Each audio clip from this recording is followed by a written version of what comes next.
মা, আবিরের অ্যাকাউন্টে 5 লাখ টাকা আছে। আহ, ওইখান থেকেই তো কিছু টাকা দিয়ে বাবা চিকিৎসা করানো যায়। ও দেয়নি টাকা? বুলবুলি, এই সময় তোমার বেশি বেশি কথা বলতে হবে। হ্যাঁ, তোমার কি চক্ষু লজ্জা নাই? মা- এখনো বাড়তি কথা বলতে হবে। মা, বিশ্বাস করেন, আবিরের আসলে টাকা আছে। ও বলে যে ও 40,000 টাকা বেতন পায়, কিন্তু এটা সত্যি না। ও আসলে বেতন পায় 80,000, বলে 40, বাকি টাকাও জমায়। ওর অ্যাকাউন্টে আসলে মা 5 লাখ টাকা আছে। আল্লাহ দোহাই লাগে, তুমি এখন মুখটা বন্ধ করো আর এখান থেকে যাও। কে বলছে তোমাকে এখানে আসতে? আমার বিপদ আর ইনি বাড়তি কথা বলছে। তুমি যাও, দরকার হলে আমি বলবো। যাও যাও।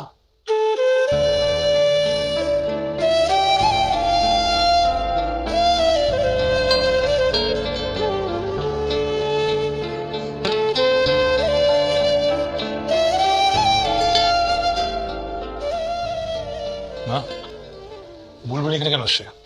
আর বলিস না, আসার পরে তুই বাড়তি কথা শুরু করছে। আমাকে কি বলে জানিস? তোর অ্যাকাউন্টে নাকি 5 লাখ টাকা আছে। তুই বল, আমি টাকার খোঁজ করতে করতে পাগল হয়ে যাচ্ছি। তোর অ্যাকাউন্টে 5 লাখ টাকা আছে, কথা হলো? আমি বলছি, যাও বাসায় যাও। নিয়ে কি এরকম চোরের মতো চেহারা? না, মানে তোর অ্যাকাউন্টে 5 লাখ টাকা? আছে আর কি, মানে কম জমানো আর কি।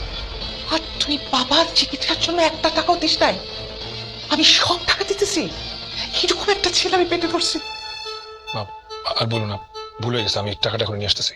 তোর 1 টাকাও দিতে হবে না, সব আমি দেব। মা, আমি নিয়ে আসতেছি। তুই যা। Sorry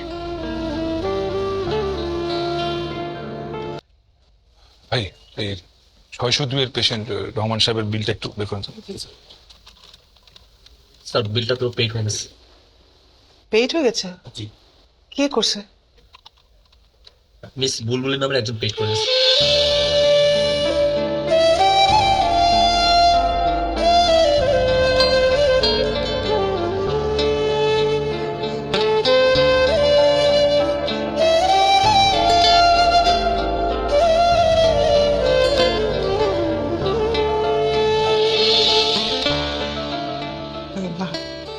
thank you.